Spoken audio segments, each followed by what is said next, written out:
Hello everyone and welcome to the unboxing and review of the Auset Egyptian Oracle cards by Elizabeth Jensen, illustrated by Marie Clement. This deck, I think I'm probably late to the game. This deck has been around for a while. And I got the Isis Oracle first. Because I didn't know this deck existed, and I got the Isis Oracle first. I've had it for years by Alana Fairchild. I absolutely love it. And that's one of the reasons why this one, it took me so long to get it, because I discovered this exists, and I was like, do I really need another, Auset Isis deck? But it kept calling to me for some reason. I kept wanting it, I kept looking at it, so I was like, you know what? Let's go for it. Let's get it. I'm a big fan of the goddess Auset, so you can never have too many Auset decks. So let's look into it. These 44 cards and guidebook give you access to the magical powers and secret wisdom of Auset, mother goddess of healing and prophecy, also known as Isis, who is the most loved of all Egyptian goddesses. It's by Rockpool Publishing. Pretty cute box. Then you have, of course, your lid. I do love this though. I have these hieroglyphs in this gold gradient kind of thing. Now, I just opened it. Like, I literally just took out the plastic on the outside. So as you can see, the plastic is still around the cards. And you still have, like, the app of Rockpool. I love these backs. Let me get this plastic little sleeve out of here. These backs are so gorgeous. I love the Blue Lotus. I think it's so beautiful. And the cardstock is not bad. It's actually pretty stiff, And of course, it's an Oracle deck, so I'm not gonna riffle shuffle and like get aggressive with it. But absolutely gorgeous backs. Let's take a look at the book real quick before we dive into the cards. So here we've got our beautiful guidebook, more of that beautiful pattern of the hieroglyphs that I love. We have a whole table of contents, introduction, how to use the Oracle cards, and then I guess all these are the cards.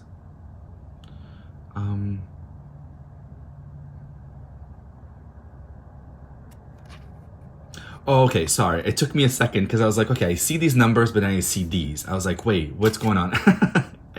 But I got it now. So of course, obviously, these are the numbers of the cards, and then these are the pages. It's just because this and this were confusing me, because I thought that this was like another column of like different decks. But I think, and of course we're going to look at the cards, but I think that it's like Auset and then alchemy and healing, like the keywords of the god and goddess. So we've got some acknowledgements. We have the introduction. Oh, High Priestess of Auset, Sekhmet and Ma'at. Oh, that's really cool. All right. I also believe that Elizabeth Jensen has like an Auset, like Egyptian, like school of magic. I think it's online. I'm not sure, but I think she's got that. So how to use the cards: 1 card reading. Then we have the 3 card spread. You have your past, present, future. Then you have the 7 card spread over here, which is what? Past, present, 1 month, 3 months, 6 months, 9 months, and 12 months. Interesting. So you have like definitely a look ahead. Oh, excuse me. Okay, so then we have Auset Egyptian Oracle readings and alchemy. Ooh, interesting. So a bit of an introduction, I guess, on how the magic and the alchemy of Auset works, right? And then we get into the cards. So it looks like we have the title card of course, Amun-Ra. Secondary title, or like keywords, miracle creation. Then we have an explanation. Amun-Ra is a very popular god of healing and miracles. Okay, so a bit of a paragraph on who Amun-Ra is, and then the channeled message from Amun-Ra. How interesting. I am a creation god, so with my mighty white power, I can change and transform the situation you worry about in an instant. Ooh, okay, I like that. Confident. Oh, cool. And then we get in the back, we have, of course, a little bit more. And then we get into the card meanings. And then there's abundance, love, working career, travel, health, family, and future. So I guess the card meanings really relate to what kind of question you're asking, right? If you're asking about abundance, if you're asking about love or travel or health. Here we have the energy of the ink, the Ankh, I think is how you pronounce that. I said ink, I don't know. So of course the title again, secondary title, and a paragraph, what the ink symbolizes. And then you have a channeled message from the spirits of the ink, and then the card meanings in the back, pretty much set up the same way. And it looks like, so we have the goddess Bast, and it's the same thing throughout all of them. Anything towards the end? Let's see. About the author. Anything before this? No. So this is Mani Ushubtis. Okay. I've never heard that word before, actually. To be honest with you, I've never heard that word before. Okay. So we have about the author and about the illustrator, and then that's... Oh, here we go. So there's some some examples. So it's elizabethjensen.com.au. So I guess she's Australian. I didn't know that. So then you have like become a goddess, right? Become an oracle. I mean, an oracle of the goddess, and then become a temple alchemist. That's really cool. All right. So here we go. Let's get to what we really came here to do, which is get into the cards. So as you guys saw, I just opened it. I will be showing you guys all 44 cards. So if you don't want to see all of them, you can jump around, skip ahead, but I will show you all of them. And as you saw, they are in order. So we saw Amun-Ra, miracle creation. We have the Ankh, energy healing. We have Anubis, the guide and protector. And here we have the numbers. We have, of course, Auset, alchemy and healing. You know, it's interesting. She's number 4, and I've always associated Goddess Isis or Goddess Auset with the number 4. So this relates to me that they put her as number 4, because it is the Auset Egyptian Oracle cards, right? So she could have been the first one.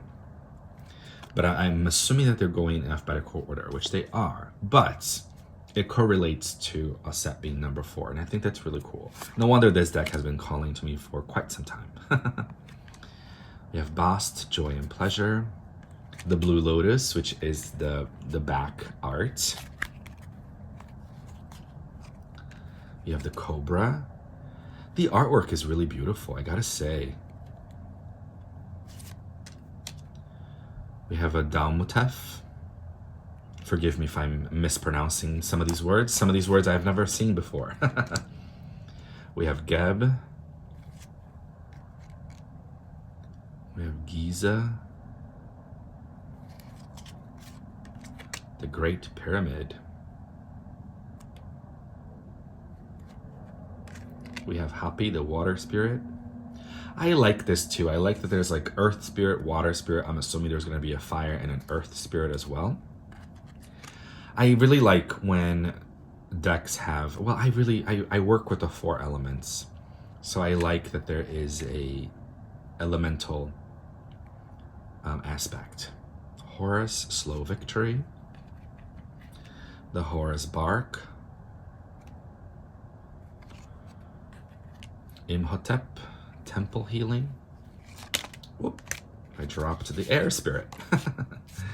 So we saw Imhotep, number 17, and we get into number 18. Let me fix these guys a little bit, sorry. They are a little slippery, just FYI. So here we have the air spirit. Khnum, creator god. Maat, cosmic justice.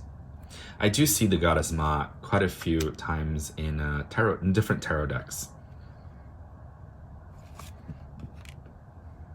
Renewal and rebirth. More of the Blue Lotus, beautiful. Protection. Nephthys, sound healing. Soul healing. I don't know why it says sound healing. Maybe I need some sound healing myself. We have the Nile River, flow of abundance. Oh, skipped one. Nuit, stars and timing. Osiris, heavenly messages. Alchemy and creation. There's something, I mean, of course, you know, there is, we see the galaxy here, but even in this one, And in this one too, there is some cosmic vibration in this deck as well, if that makes any sense. Almost like a galactic energy. Ra, creative power. Sarcophagus, initiation. Right, and I like that because this deck, this card, for example, there's a lot of earth and water. But then we have Satis, who's kind of glowing. And they're just, I don't know, there's a feeling of galactic cosmic energy. Maybe it's just me. It's okay. You don't have to vibe with what I'm saying. But it's what I'm vibing with. Sekhmet, change and healing. Selket, magical protection. Set, challenges. Sasheta, creating and writing. Oh, here we go, the Syrian Star. So this is definitely a galactic energy, a galactic vibration. I believe goddess Auset sometimes is called the Syrian priestess, isn't she? Isn't there something like that? I think so. At least, in the Isis Oracle by Alana Fairchild, there is a card called the Syrian priestess. And of course, it relates to the goddess Isis. What I like about this deck as well, so like the Isis Oracle by Alana Fairchild, it's pretty much all about the goddess Isis, right? It's all the different aspects of the goddess, different energies, but there is like Ankh, there is like Osiris, and there's Horus in there as well too. But everything kind of goes back to the goddess. This one feels like it's more of like an Egyptian pantheon, if I may use that word. Like an Egyptian. Oh, I love this one. I also love working with.